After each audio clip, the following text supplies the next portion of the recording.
الحمد لله نحمده ونستعينه ونستغفره ونعوذ بالله من شرور أنفسنا ومن سيئات أعمالنا من يهده الله فلا مضل له ومن يضلل فلا هادي له وأشهد أن لا إله إلا الله وحده لا شريك له وأشهد أن محمدًا عبده ورسوله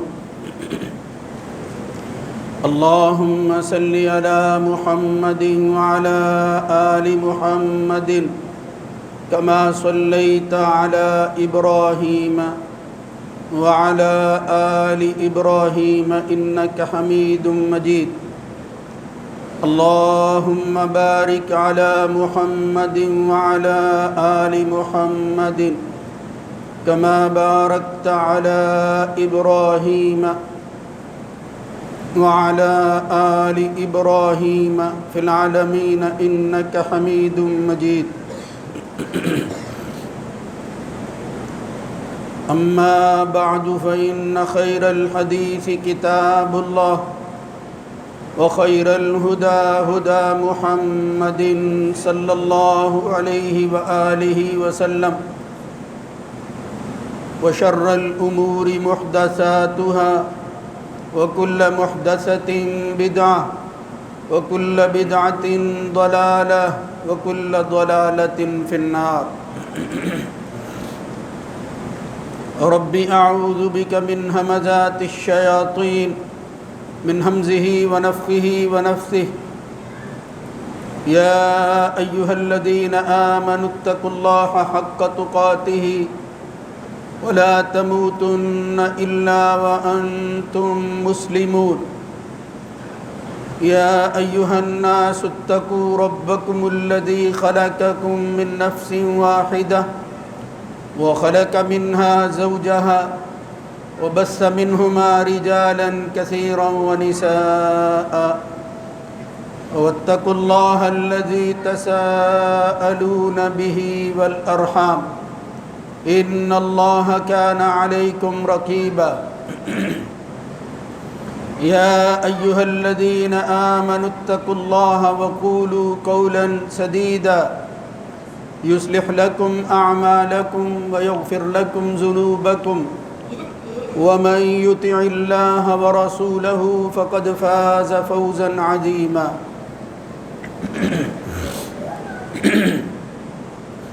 رب اشرح لي صدري ويسر لي أمري واحلل عقدة من لساني يفقهوا قولي وَلَقَدْ آتَيْنَاكَ سَبْعًا مِنَ الْمَثَانِي وَالْقُرْآنَ الْعَظِيمَ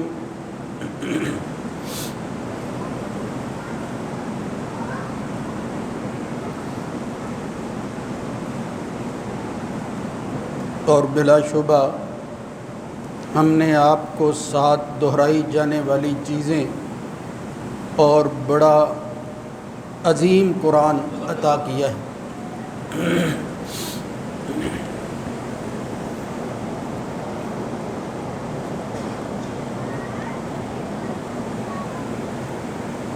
اللہ رب العزت کی حمد و ثنا کے بعد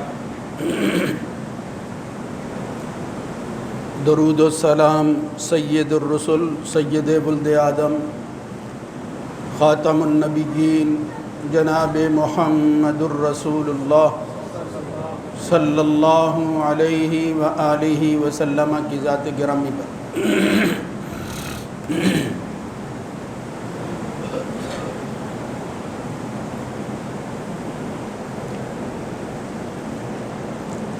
رمضان المبارک کے مہینے کی مناسبت سے بالخصوص قرآن مجید میں اور عمومی اعتبار سے حدیث اور سنت میں یہ بات واضح طور پر نظر آتی ہے کہ اس ماہ مبارک کے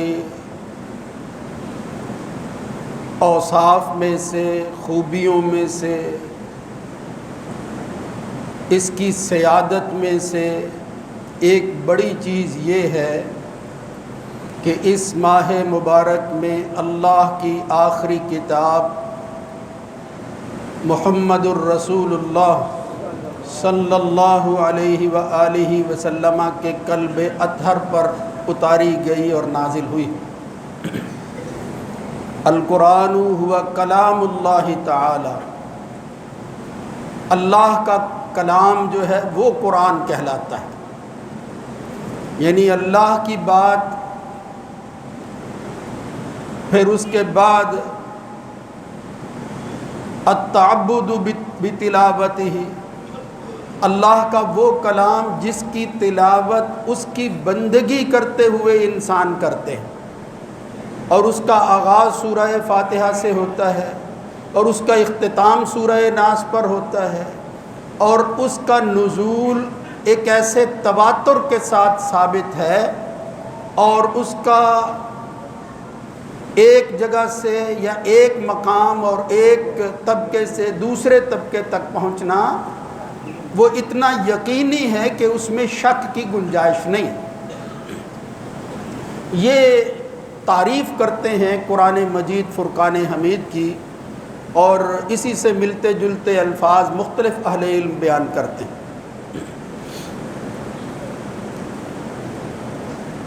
جہاں تک اس ماہ میں اس کے نزول کا تعلق ہے تو اس کی شان اور عظمت کو دو چند کرنے میں اس چیز کا بہت بڑا کردار ہے کہ اللہ تعالیٰ نے اپنی آخری کتاب اپنے آخری نبی محمد الرسول اللہ صلی اللہ علیہ وسلم پر جس مہینے میں نازل کی وہ رمضان کا مہینہ۔ شہر رمضان الذی انزل فیہ القرآن ھدی للناس وبینات من الھدی والفرقان۔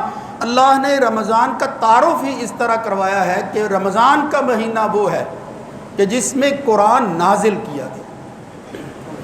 اب یہ تفصیل تو ممکن نہیں ہے کہ اس کے نزول کا مطلب کیا ہے، اجمالی طور پر آیا یا وہ کتاب جو ہے وہ آسمان سے پہلے اس آسمان دنیا پر آ گیا، یہ ساری بحثیں اپنی جگہ پر موجود ہیں، مگر اس میں شک نہیں ہے کہ اس کے نزول کی ابتدا یا اس کام کی شروع جو ہے وہ اس رمضان کے مہینے میں ہوئی۔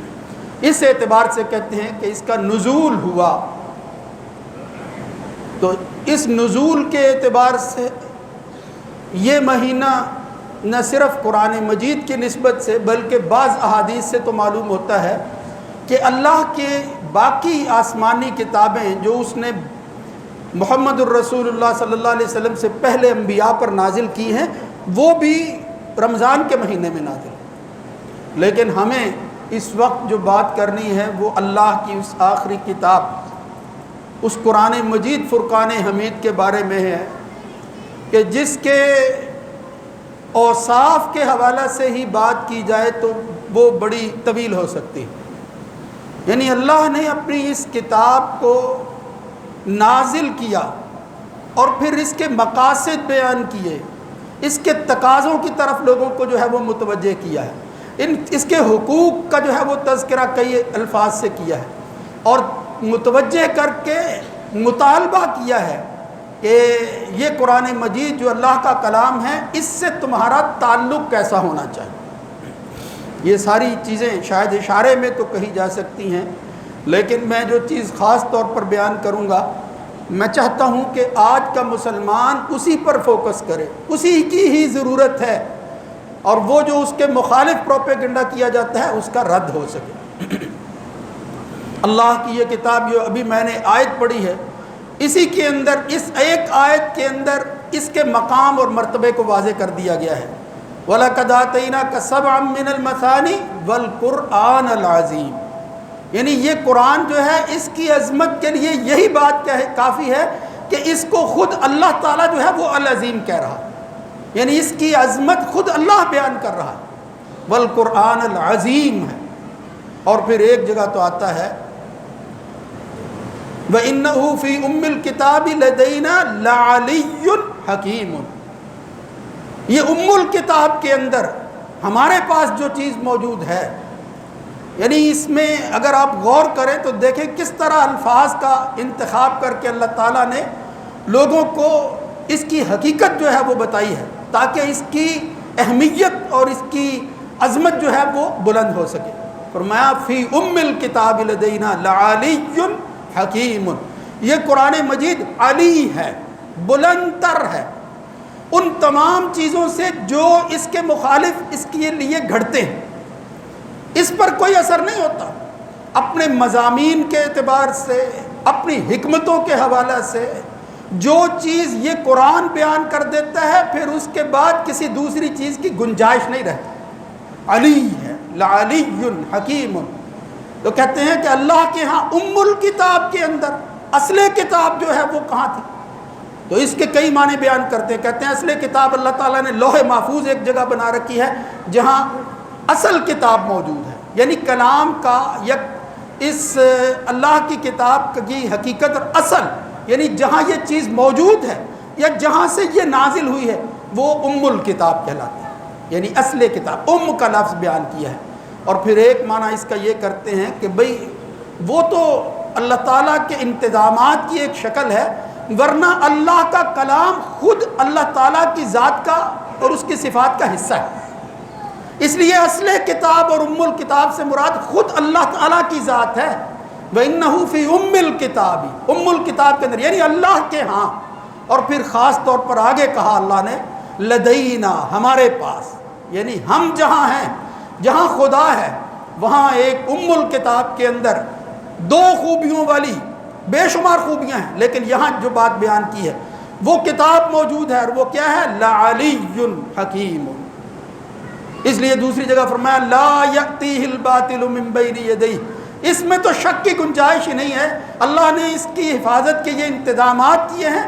لا یأتیہ الباطل من بین یدیہ ولا من خلفہ. اس کے آگے پیچھے سے باطل کی آمیزش اس میں نہیں ہو سکتی. یہ حق اور سچ ہے.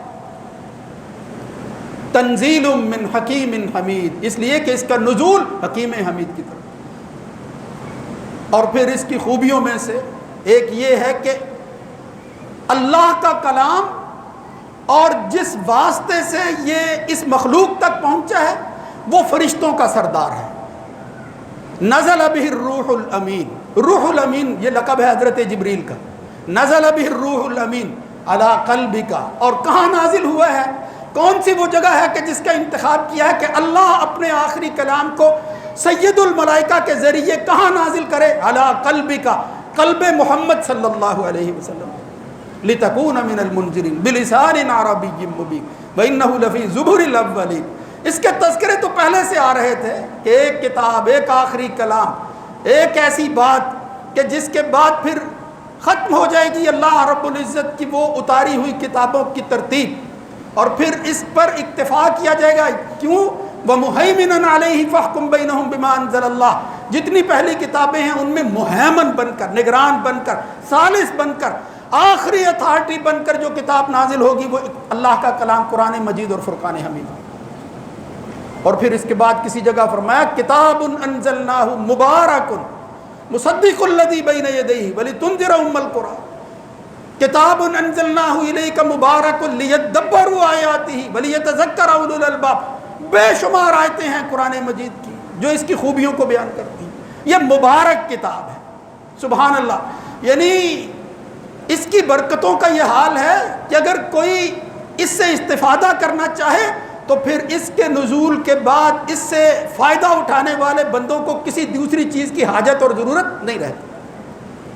مبارک لیدبروا آیاتہ. اللہ کی نشانیوں پر تدبر کرنا چاہتے ہو قرآن پڑھو. قرآن سے ایک ایک چیز ملے گی. یا ایھا الناس قد جاءکم برہان من ربکم. یہ جتنے بھی اندھیرے ہیں، یہ ظلمات اور تاریکیاں ہیں، یہ چھٹ جائیں گی جب یہ نور جو ہے وہ آ جائے گا. قد جاءکم برہان من ربکم وانزلنا الیکم. یہ برہان بن کر یعنی آخری قطعی دلیل بن کر آیا ہے. وانزلنا الیکم نورا مبینا. دوسری جگہ فرمایا قد جاءکم من اللہ نور وکتاب مبین. مگر یہ کیا کرتی کیا ہے؟ یہ کوئی فلسفہ نہیں ہے، یہ کوئی ایسا الجھاؤ نہیں ہے کہ جس میں لوگ جو ہے وہ سر کھپاتے رہیں اور وہ کوئی راستہ نہ ملے ان کو. نہیں، فرمایا ایسی بات نہیں ہے، یہ انسانی کاوش نہیں ہے، بلکہ فرمایا ھدی للناس وبینات من الھدی والفرقان. یہ لوگوں کے لیے راستے اس طرح کھول کر بیان کر دیتا ہے کہ کوئی بھی مشکل ہو اس کو تلاش کرتے ہوئے، اس مشکل کا حل ڈھونڈتے ہوئے جب تم قرآن کو کھولو گے کسی نہ کسی طرح اس کا حل ضرور مل جائے گا. دنیا کی کوئی بات ہو. ان ھذا القرآن یہدی للتی ہی اقوم. یہ قرآن جس راستے کی طرف تمہیں ہدایت دیتا ہے اور بتاتا ہے، ہی اقوم، اس سے مضبوط اور سیدھی بات کوئی اور نہیں ہو سکتی. وَيُبَشِّرُ الْمُؤْمِنِينَ الَّذِينَ يَعْمَلُونَ الصَّالِحَاتِ. ساتھ ہی اگلی بات جو ہے وہ بھی بیان کر دی جو اس وقت ہمارے پیش نظر ہے. اللہ تعالیٰ وہ لوگ جو اس قرآن سے نسبت کی وجہ سے صالح اعمال کرتے ہیں ان کو کہتا ہے خوش ہو جاؤ، ان لہم اجرا کبیرا. اس قرآن سے نسبت کی وجہ سے میں نے تمہارے لیے جو بدلہ اور اجر تیار کر رکھا ہے وہ معمولی نہیں ہے، اجرا کبیرا ہے، وہ بہت بڑا اجر. میرے بھائیوں، یہ اللہ کی آخری کتاب، یہ آسمانی ہدایت نامہ، اس طرح میں نے کہا یہ کوئی الجھاؤ نہیں ہے، یہ صرف فلسفہ نہیں ہے کہ جس میں لوگوں کو ذہنی عیاشی کے لیے جو ہے وہ وقت دے دیا گیا ہو. نہیں، یہ تو اللہ کی وہ کتاب ہے کہ جب بھی کوئی اس پر غور و فکر کے ساتھ اپنے آپ کو لگا کر اس کا حصہ بنا کر اس کو سمجھنے کی کوشش کرتا ہے، اس سے کچھ لینے کی کوشش کرتا ہے، تو وہ اہل کتاب ہی کیوں نہ ہو، اللہ تعالیٰ ان کے دلوں کو پھیر کر کہتا ہے وَإِذَا سَمِعُوا مَا أُنزِلَ إِلَى الرَّسُولِ تَرَىٰ أَعْيُنَهُمْ تَفِيضُ مِنَ الدَّمْعِ مِمَّا عَرَفُوا مِنَ الْحَقِّ. یہ صرف مختلف لہجوں میں پڑھنے والی چیز نہیں ہے، یہ قراء کی کوئی مشق نہیں ہے، یہ قاری جو ہے وہ اس کو اپنی تفریح کا سامان نہ بنا لے. نہیں، فرمایا اللہ کی یہ وہ کتاب ہے جب یہ کسی کے دل پر اتر جاتی ہے جس طرح محمد الرسول اللہ صلی اللہ علیہ وسلم کے دل پر اتری تھی اور یہ اثر کر جاتی ہے، پھر وہ دنیا سے ماورا ہو جاتا ہے، پھر وہ اسی کا ہو کر رہ جاتا ہے. اہل کتاب کا تذکرہ کرتے ہوئے کہا وَإِذَا سَمِعُوا مَا أُنزِلَ إِلَى الرَّسُولِ. جو اللہ اپنی اس کلام کو رسول پر نازل کرتا ہے یہ لوگ جب سنتے ہیں تَرَىٰ أَعْيُنَهُمْ تَفِيضُ مِنَ الدَّمْعِ مِمَّا عَرَفُوا مِنَ الْحَقِّ. اس حق کی پہچان والے لوگ جب اس کو سنتے ہیں پھر کچھ نہیں بن پاتا ان سے. آخر کار ہوتا کیا ہے، ان کے جذبات جو ہے ان کا اظہار کیسے ہوتا ہے، دل کی کیفیت باہر کیسے آتی ہے کہ ان کی آنکھوں سے آنسو جاری ہو جاتے ہیں. تفیض من الدمع مما عرفوا من الحق. اور کیا کہتے ہیں؟ یقولون ربنا آمنا. پھر وہ کہہ گزرتے ہیں اے ہمارے رب ہم نے مان لیا جو تو نے نازل کیا. فاکتبنا مع الشاہدین. ہمیں ان لوگوں میں لکھ دینا کہ جو گواہی دینے والے ہوں گے کہ اللہ ہے، اس کی کتاب جو ہے اس کے حق ہونے میں شک نہیں. اور کہیں اللہ رب العزت جو ہے وہ فرماتے ہیں اللہ نزل احسن الحدیث کتابا متشابہا مثانیہ تقشعر منہ جلود الذین یخشون ربہم. اللہ نے یہ جو کتاب اتاری ہے تکرار کے ساتھ اس کی آیتیں تم پڑھتے ہو، اس سے اچھی بات اور کوئی نہیں ہے. فبأی حدیث بعدہ یؤمنون. اس کے بعد کون سی ایسی چیز ہے کہ جس کو تم مانو گے؟ اس لیے کہ یہ تو اللہ کی کتاب ہے. ہوتا کیا ہے؟ جن کو سمجھ آ جاتی ہے ان کی کیفیت کیا ہوتی ہے. تقشعر منہ جلود الذین یخشون ربہم. جن کے دلوں کے اندر پھر وہ اللہ کی معرفت آ جاتی ہے تو خشیت الہی کی وجہ سے پھر ان کے لوئے کے اندر لرزہ طاری ہو جاتا ہے.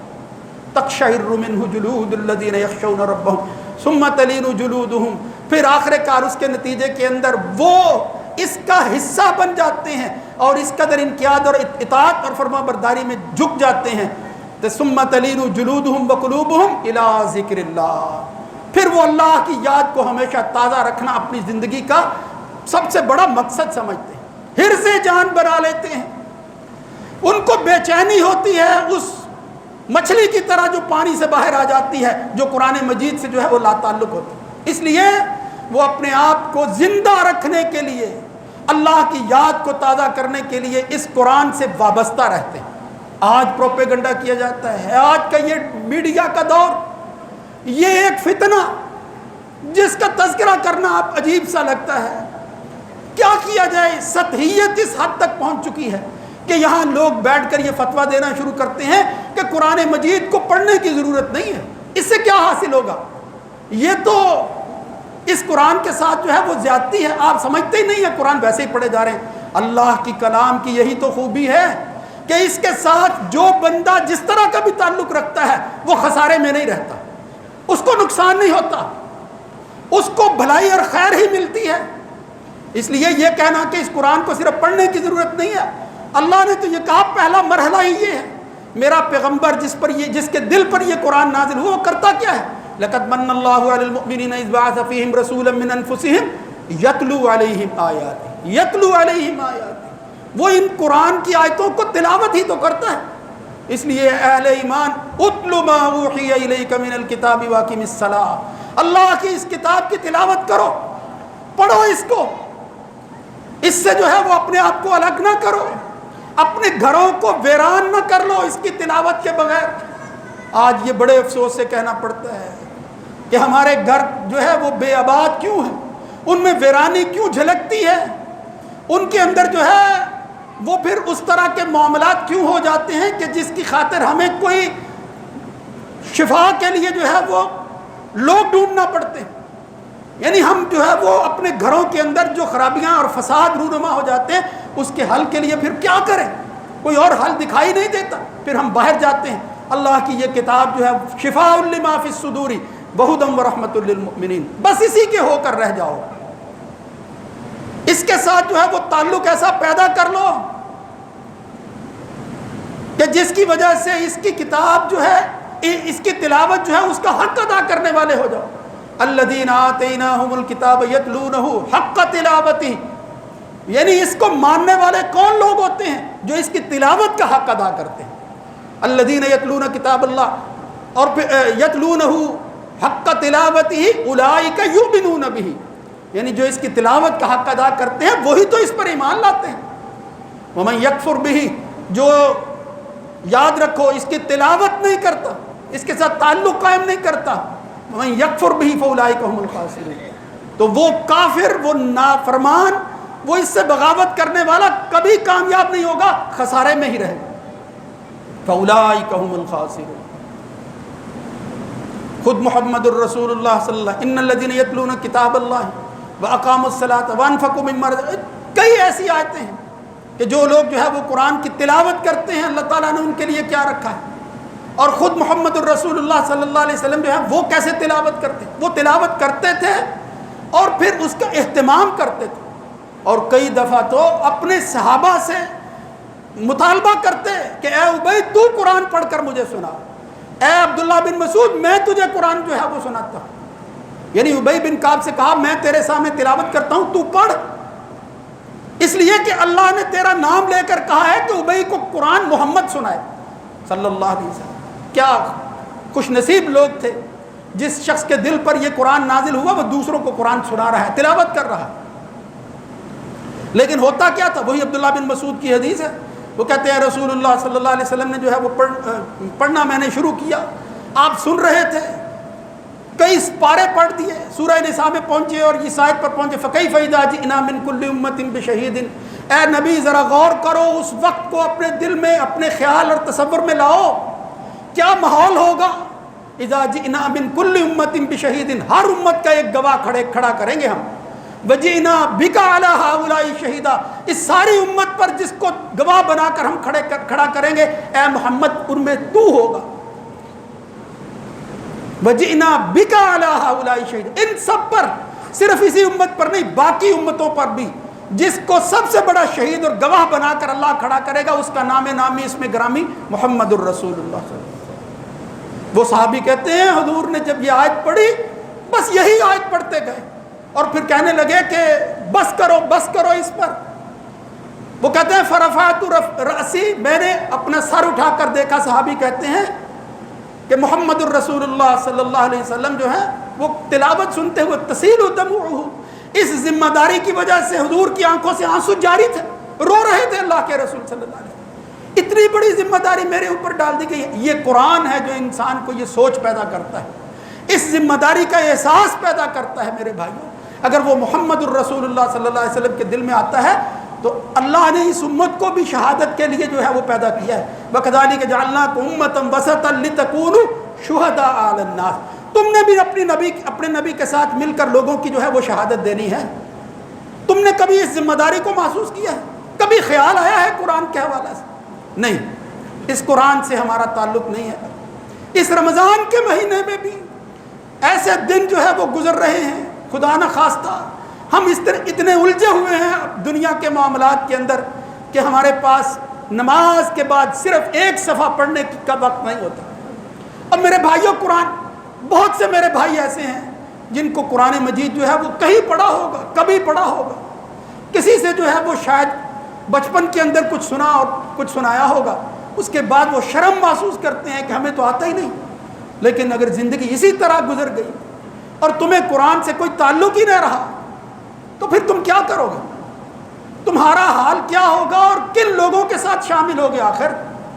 حالانکہ جس بندے کے لیے یہ قرآن مجید پڑھنا مشکل ہو جائے، اللہ تعالیٰ اس نسبت کی وجہ سے کہ وہ مشکل کو برداشت کرتے ہوئے قرآن سے تعلق جو ہے وہ منقطع نہیں کرتا.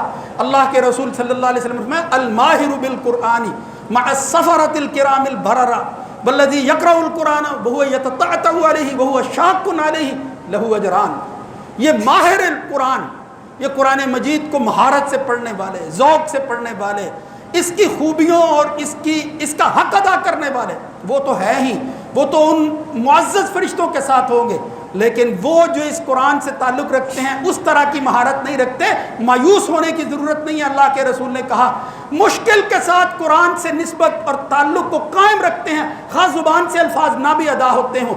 پہلوں کے بارے میں کہا کہ وہ کن کے ساتھ ہوں گے؟ دوسرے جن کے لیے قرآن پڑھنا مشکل ہے لیکن وہ پھر جو ہے وہ قرآن سے تعلق نہیں توڑتے، پڑھتے رہتے ہیں، جیسے تیسے جو ہے وہ اس سے تعلق رکھتے ہیں. رسول اللہ صلی اللہ علیہ وسلم نے فرمایا اللہ رب العزت ایسے مشکل کے ساتھ قرآن سے نسبت رکھنے والوں کو دوہرا اجر عطا فرمائے. دو اجر دیں گے اللہ تعالیٰ، ایک اجر کی بات نہیں. یعنی جب اللہ تعالیٰ کی نوازشیں اور مہربانیاں ہوتی ہیں تو وہ اس طرح ہوتی ہیں. اس لیے میرے بھائیوں، محمد الرسول اللہ صلی اللہ علیہ وسلم نے کیا کہا تھا؟ فرمایا لا تجعلوا بیوتکم مقابر. اب ہمارا طرز عمل دیکھو اور اللہ کے رسول کا فرمان دیکھو. اللہ کے نبی نے کہا اپنے گھروں کو قبرستان نہ بنانا. کیا مطلب ہے؟ فإن الشیطان ينفر من البیت الذی یقرأ فیہ سورۃ البقرہ. جس گھر کے اندر سورہ بقرہ کی تلاوت ہوتی ہے وہاں پھر شیطان نہیں ٹھہرتا.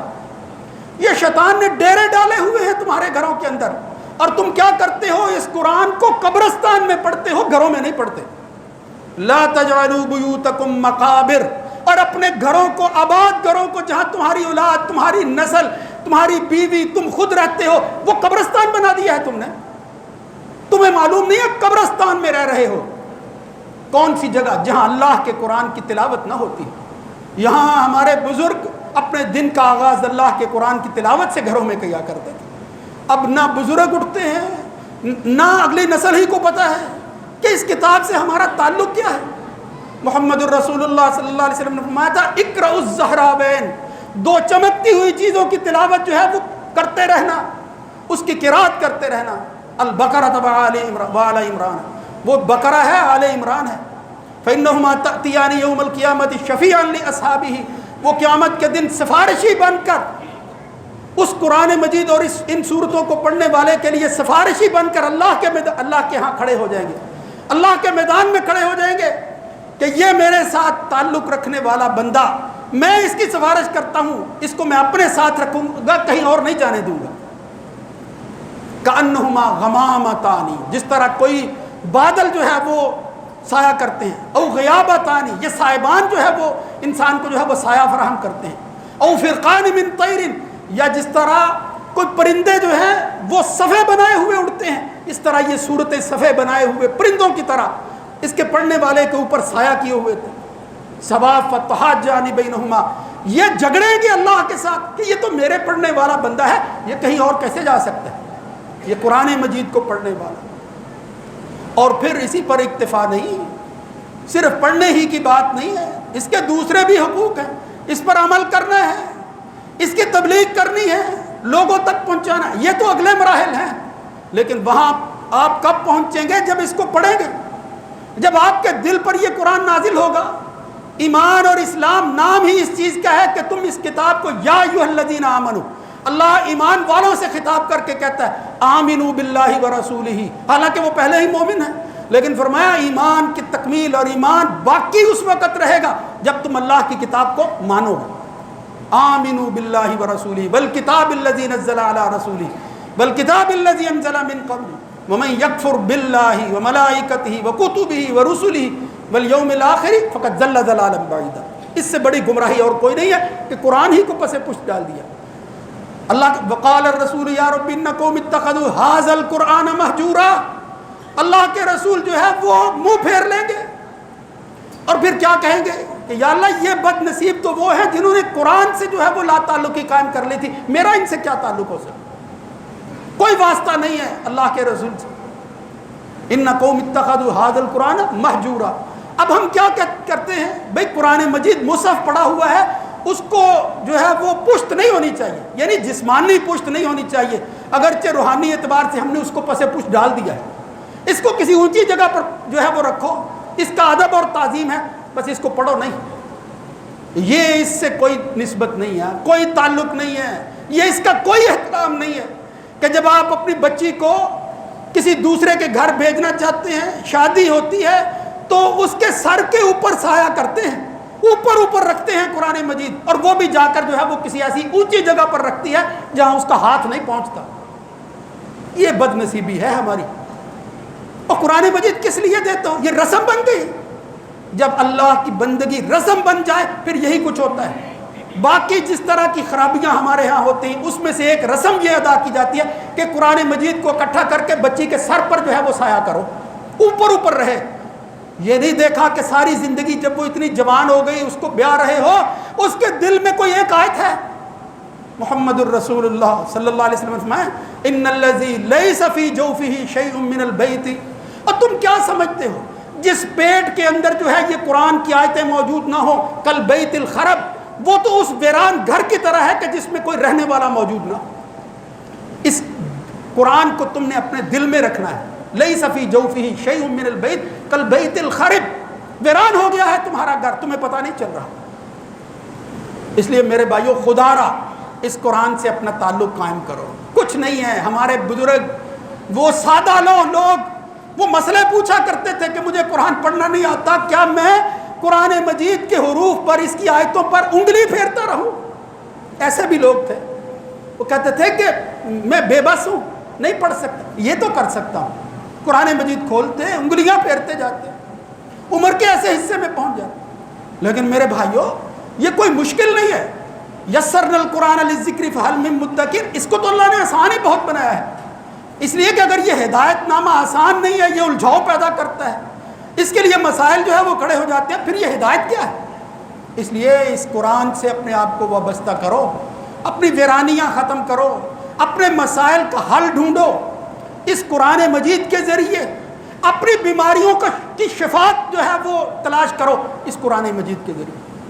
آپ یقین جانیں کہ جہاں یہ قرآن آتا ہے، جہاں اس قرآن کی تلاوت ہوتی ہے، پھر وہاں فساد نہیں ہوتا، وہاں پھر نحوست نہیں رہتی، وہاں جو ہے وہ ویرانیاں نہیں رہتی، وہاں آبادیاں ہو جاتی ہیں۔ مجتمع قوم فی بیت من بیوت اللہ، اللہ کے گھروں میں بیٹھ کر جب کوئی لوگ اکٹھے ہو کر بھی قرآن مجید کی تلاوت کر رہے ہوتے ہیں، تنزلت علیہم السکینہ، پھر اللہ تعالیٰ کی طرف سے غیبی حوالہ سے اس کے دل پر سکون نازل ہونا شروع ہو جاتا ہے، اور سکون کے متلاشی ہو، ڈھونڈتے پھرتے ہو کہ میں ویران بہت ہوں، میرے دل کے اندر جو ہے وہ بے چینی بہت رہتی ہے۔ فرمایا کتاب اللہ کو پڑھنے والے تنزلت علیہم السکینہ، اللہ آسمان سے سکون نازل کرتا ہے اس کو پڑھنے والے پر۔ غشیتہم الرحمہ، کتنے افسوس سے اب مجھے کہنا پڑتا ہے کہ کتنے تو 13 اور 12 روزے گزر گئے، ایسے بے نصیب بھی ہمارے بھائی اس وقت یہاں بھی موجود ہوں گے جنہوں نے قرآن کھول کر نہیں دیکھا۔ خدا را نظر ثانی کرو۔ غشیتہم الرحمہ حفتہم الملائکہ، اس مجلس کو اللہ کے فرشتے گھیر لیتے ہیں، وہ ڈھونڈتے پھرتے ہیں۔ تنزل الملائکۃ والروح فیہا باذن ربہم من کل امر سلام ہی حتی مطلع الفجر، روح القدس کی سربراہی کے اندر ایسی مجلسوں کو ڈھونڈتے پھرتے ہیں۔ کون ہیں وہ لوگ جو قرآن مجید پڑھ رہے ہیں؟ اور پھر اسی پر اکتفا نہیں کیا، اس حدیث کے اندر آتا ہے اللہ کی کتاب کو پڑھنے والے لوگوں کا تذکرہ، ذکرہم اللہ فی من عندہ، وہ فرشتے جنہوں نے اس کی تخلیق پر اعتراض کیا تھا یا اشکال پیدا کیا تھا یا جن کو سمجھ نہیں آئی تھی، وہ ان فرشتوں پر کے سامنے اللہ رب العزت یہ قرآن کے پڑھنے والوں کا تذکرہ کرتا ہے اور کہتا ہے ذکرہم اللہ فی من عندہ، مجھے بتاؤ ان سے بہتر کوئی اور مخلوق ہے؟ ان کو میں نے پیدا کیا تو کس لیے کیا تھا؟ ذکرہم اللہ فی من عندہ۔ وہاں حدیث کے اندر آتا ہے عمل تو ہے ہی یہ، من بطأ بہ عملہ لم یسرع بہ نسبہ، آپ اپنی نسبی تعلق قائم کرتے ہیں، میں فلاں سادات خاندان سے ہوں، میرا جو ہے وہ تعلق جو ہے وہ سلسلہ نسب فلاں جگہ پر پہنچتا ہے، لیکن کبھی قرآن کو ہاتھ نہیں لگایا۔ رسول اللہ صلی اللہ علیہ وسلم نے فرمایا یاد رکھو جس کو اس کا عمل پیچھے چھوڑ دے اس کا نسب کبھی اس کو آگے نہیں بڑھا سکتا۔ لم یسرع بہ نسبہ، یہ نسب کام آنے والے نہیں ہیں، یہ قرآن کام آنے والا ہے، یہ عمل جو ہے وہ کام آنے والا ہے۔ اس لیے میرے بھائیوں بس یہ تھوڑی بات کو زیادہ سمجھو، اس رمضان کے مہینے کی مناسبت سے عہد کر لو اللہ کے گھر کے اندر کہ میں اپنی زندگی کے اندر، ایسے لوگ ضرور موجود ہیں یہاں اچھے لوگ بھی موجود ہیں یار، ایک نہیں، وہ تو کئی قرآن پڑھنے والے، صبح و شام یہی کام ہے۔ اس قرآن مجید کے ساتھ لگاؤ اور عشق کا یہ تعلق ہے کہ باقی کام بھول جاتے ہیں، قرآن کی تلاوت کرتے رہتے ہیں۔ یہ بہت بڑی خوش نصیبی ہے جن کو حاصل ہے، کسی ایک کا نام لینا ضروری نہیں ہے، ہم اپنی آنکھوں سے مشاہدہ کرتے ہیں روزانہ، کتنے خوش نصیب ہیں وہ لوگ، لیکن کتنے بے نصیب ہیں وہ لوگ، نہ قرآن مسجد میں پڑھتے ہیں، نہ اپنے گھروں میں پڑھتے ہیں، نہ دکانوں پر پڑھتے ہیں۔ یہ محرومی کی بات ہے، اب اس محرومی سے اپنے آپ کو بچانا ہے اور اس قرآن مجید کی تلاوت کرنی ہے، اس سے تعلق قائم کرنا ہے اور اس کو اپنا ہادی اور رہنما بنانا ہے۔ اپنے مسائل کے لیے اس سے پوچھنا ہے کہ اب بحیثیت مومن مجھے کیا کرنا ہے۔ اللہ رب العزت سے دعا کرتا ہوں کہ یا اللہ اس رمضان کے مہینے میں اور ان باتوں کے اندر وہ تاثیر پیدا فرما کہ ہمارے ویران دلوں کے اندر جو ہے وہ آبادی پیدا ہو۔ یا اللہ ان کو پھر سے آباد فرما دے، یا اللہ ان کی ویرانی کو ختم کر دے، یا اللہ یہ ہمارے گھروں کو جو قبرستان بنا دیا گیا ہے، یہاں شیطان کے جو ڈیرے ہیں، اب اس شیطان کے مقابلہ کے اندر ہم عہد کرتے ہیں کہ ہم اپنے دن کا آغاز تیری کتاب کی تلاوت سے کیا کریں گے۔ اقول قولی ھذا استغفر اللہ لی ولکم ولسائر المسلمین۔